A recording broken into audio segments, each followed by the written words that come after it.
Break के बाद एक बार फिर स्वागत है आपका आपके अपने स्वामी न्यूज में। बढ़ते हैं अगली खबर की ओर।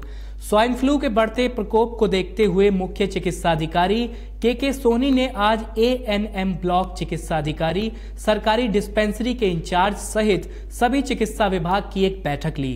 बैठक में सोनी ने सभी को निर्देशित किया कि ग्रामीण और शहरी इलाके में डोर टू डोर सर्वे का काम तेज किया जाए और कोई भी संदिग्ध मरीज सर्वे के दौरान पाया जाए तो उसको तुरंत चिकित्सा मुहैया कराई जाए। आयला है सर, टाइप 1 और टाइप 2 अलग अलग मिला के है 6-7 हज़ार बिल्कुल है। अरे 16,121। देखिए, अभी जो मौसम के बदलाव के कारण और ये हमारे जो स्वाइन फ्लू जो कंटिन्यूस चल रहा है, एक सीजनल बीमारी का रूप से रूप ले लिया है। इसके मद्देनजर शहरी क्षेत्र में से हमारे केसेस काफ़ी आ रहे थे, तो हमने आज सारे शहरी डिस्पेंसरी चिकित्सक और हमारे ब्लॉक सीएमएचओ से एक मीटिंग कॉल की है, जिसका मकसद यही है कि हम जो इस पर जो रोकथाम कर सकते हैं जितनी पॉसिबल है, क्योंकि एक वैलिड डिजीज़ है। मैं ये तो नहीं कहता कि वायरस को हम रोक सकते हैं, पर जो हम कोशिश कर सकते हैं अवेयरनेस क्रिएट करने की, आईसी की, और जो हमारा डोर टू डोर सर्वे चल रहा है उसको कैसे इफेक्टिव बनाएं। हमारी जो ये टीम जब फील्ड में जाती है तो उसको क्रॉस चेक हमारे चिकित्सक करें, कुछ हमारे ब्लॉक सीएमएचओ भी करें और हमारे जिला स्तरीय अधिकारी भी करें। इसको लेके एक रणनीति तैयार करने की कोशिश की जा रही है कि हमारा जो सर्वे वगैरह जो है वो इफेक्टिव हो, पब्लिक में अवेयरनेस क्रिएट हो, डर नहीं हो, सावधानी बरतें। इसमें डरने की जरूरत नहीं है, बल्कि एक सावधानी बरतें। हम इनिशियल स्टेजेस में अगर हमने दवाइयाँ ले ली चिकित्सा सलाह से तो हम इससे कॉम्प्लिकेशन से बच सकते हैं। इसमें मेन चीज़ यही है कि इलाज समय पे हो जाए ताकि कॉम्प्लिकेशंस नहीं हो। अभी देखने को आता है कि जब पेशेंट काफ़ी कॉम्प्लिकेट हो जाता है तब वो जाके आइसोलेशन में भर्ती होता है, वेंटिलेटर आता है, जिसके रिजल्ट्स नेगेटिव भी आते हैं। तो कोशिश ये रहेगी कि पेशेंट हमारे बी से सी कैटेगरी में जाए, मैक्सिमम अवेयरनेस गाँव में भी पहुँच जाए, हमारी एएनएम जो सर्वे कर रही है उनको भी क्रॉस चेक हो, और दवाइयाँ हमारे पर्याप्त मात्रा पे है, स्टॉक्स हमारे पास दवाइयों के पूरे हैं, साधन हमारे जो जांच के हैं वो मेडिकल कॉलेज, डीएच और सेक्युलर हॉस्पिटल में है।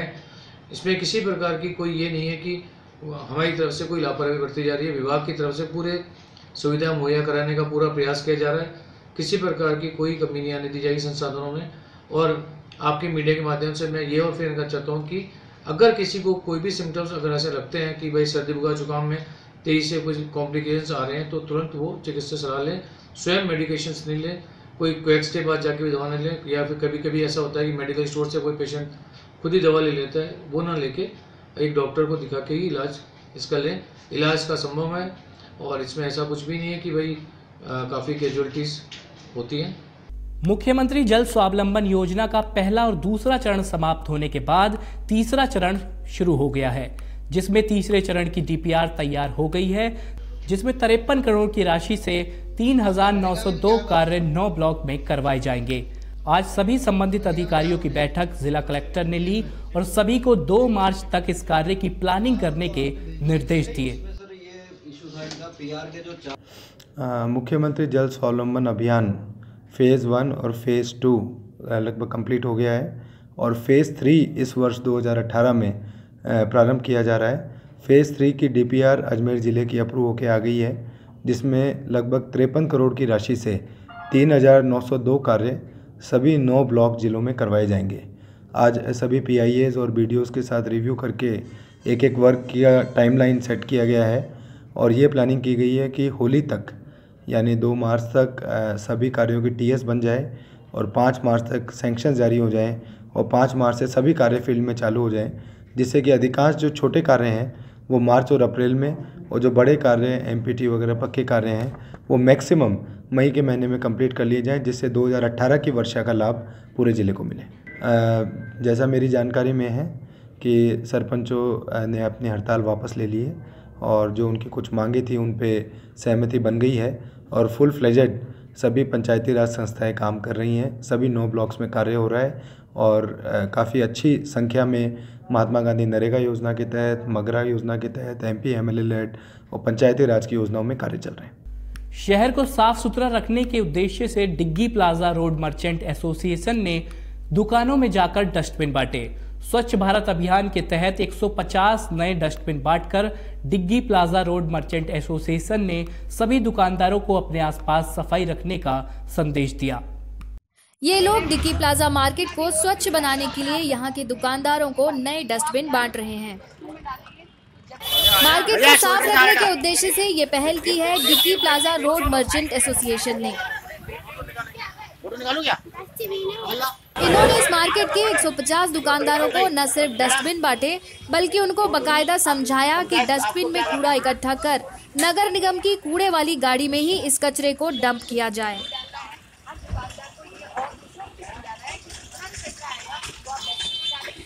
आज हमारी बाजार वालों ने डिक्की प्लाजा रोड मर्चेंट एसोसिएशन वालों ने मिलकर सभी दुकानदारों को डस्टबिन बांटे हैं स्वच्छ भारत के तहत।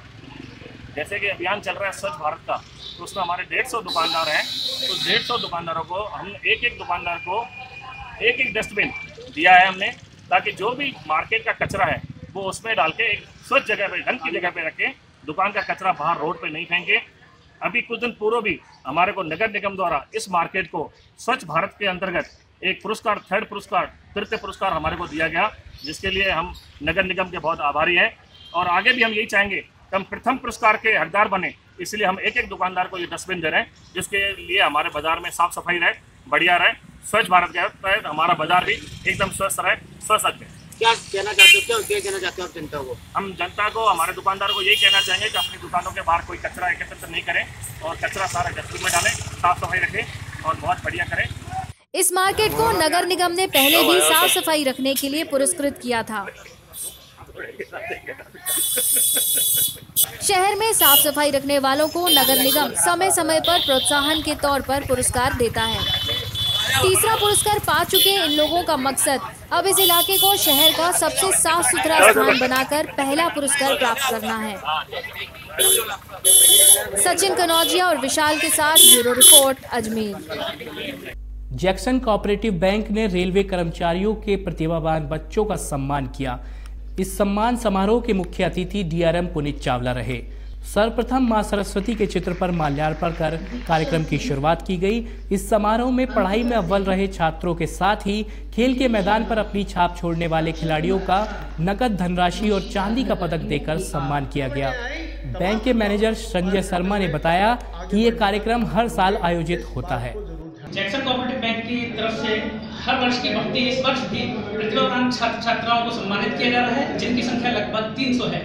इसमें माननीय श्री डीआरएम साहब पुनीत चावला जी, सीडब्ल्यूएम साहब श्री आर.के. मुंद्रा जी और जयपुर से पधारे मुकेश माथुर जी शिरकत कर रहे हैं। बच्चों को अवार्ड के रूप में सर्टिफिकेट, एक मेडल और चेक दिया जाता है।